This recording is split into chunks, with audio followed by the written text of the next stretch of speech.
Like guys, Ramu Life Changing Knowledge ఛానల్కి అయితే welcome. So today discussion ఏంటంటే AP టెట్కి సంబంధించిన మార్క్స్ ఎలా డౌన్లోడ్ చేసుకోవాలి, ఎలా చూసి మనం తర్వాత డిఎస్సి అప్లై చేసుకోవాలన్న పాయింట్ గురించి అయితే టుడే డిస్కషన్ చేయడం అయితే జరిగింది. చాలా ఇంపార్టెంట్ వీడియో అయితే మీ ఫ్రెండ్స్ డిఆర్డ్ బిఎడ్ ఎవరు చేసారో వాళ్ళందరూ కూడా అయితే షేర్ చేయండి, చాలా ఉపయోగపడడం అయితే జరుగుతుంది.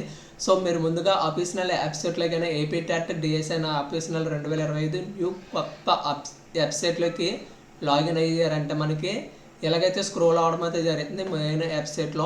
సో ఇందులో ఏంటంటే కొంచెం కిందకి డౌన్ చేస్తూ ఉంటే మనకి డౌన్లో మనకి కనబడుతుంది ఏంటంటే టెట్ అప్లికేషన్ అయితే ఈ నెల 23వ తారీఖు అయితే లాస్ట్ ప్రీవియస్ టెట్ మార్క్స్ అని చెప్పేసి ఒక ఆప్షన్ ఉంది కదా, ఆ ఆప్షన్ మీద క్లిక్ చేయండి.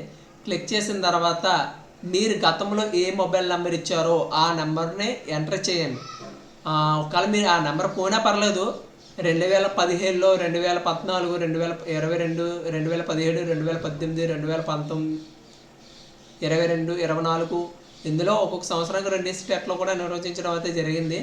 సో ఏ టెట్ అయినా కానీ మీరు మార్క్ లిస్ట్ అయితే me all ticket number enter చేసి ఆ పక్కన క్యాప్చా ఎంటర్ చేసి గెట్ డేటా అని చెప్పేసి ఎంటర్ చేస్తే మీకైతే మీ టెట్ మార్క్స్ ఎన్ని వచ్చినాయి, ఏ సంవత్సరంలో రాస్తారో, ఎన్ని స్కోర్ అని చెప్పేసి ప్రతిది కూడా వస్తుంది. మీకు ఎన్ని ఇయర్స్ ఉంటే అన్ని ఇయర్స్ కూడా రావడం అయితే జరుగుతుంది. ఒకసారి అయితే మీరు చూడండి. నేనైతే వేరే పర్సన్ది అయితే నేను మొబైల్ నెంబర్ ఎంటర్ చేసి మీకు అయితే క్యాప్చర్ అయితే చూపిస్తున్నా. సో అందులో 2022 24 కూడా 2 సార్లు అయితే 3 సార్లు అయితే ఎంటర్ చేయడం అయితే జరిగింది. 50 రాసింది ఎగ్జామ్ అయితే మీకు కండక్ట్ చేయడం 2 సార్లు రావడం అయితే జరిగింది 2024 అండ్ 22లో కూడా. సో ప్రతి టెట్ మార్క్స్ అయితే మీరు అయితే ఎలా తెలుసుకోండి. ఈ వీడియో ఎంతో కొంత ఉపయోగపడుతుంది అని చెప్పేసి అనుకుంటున్నా. సో వీడియో అయితే అందరికీ కూడా షేర్ చేయండి. ఇప్పుడు వారికి ఈ ఛానల్ ఎవరైనా సబ్స్క్రైబ్ చేసుకోకపోతే సబ్స్క్రైబ్ చేసుకొని బెల్ ఐకాన్ అయితే యాక్టివేట్ చేసుకొని మంచి మంచి కంటెంట్తో మీ ముందుకు వస్తా. Okay, thank you for watching.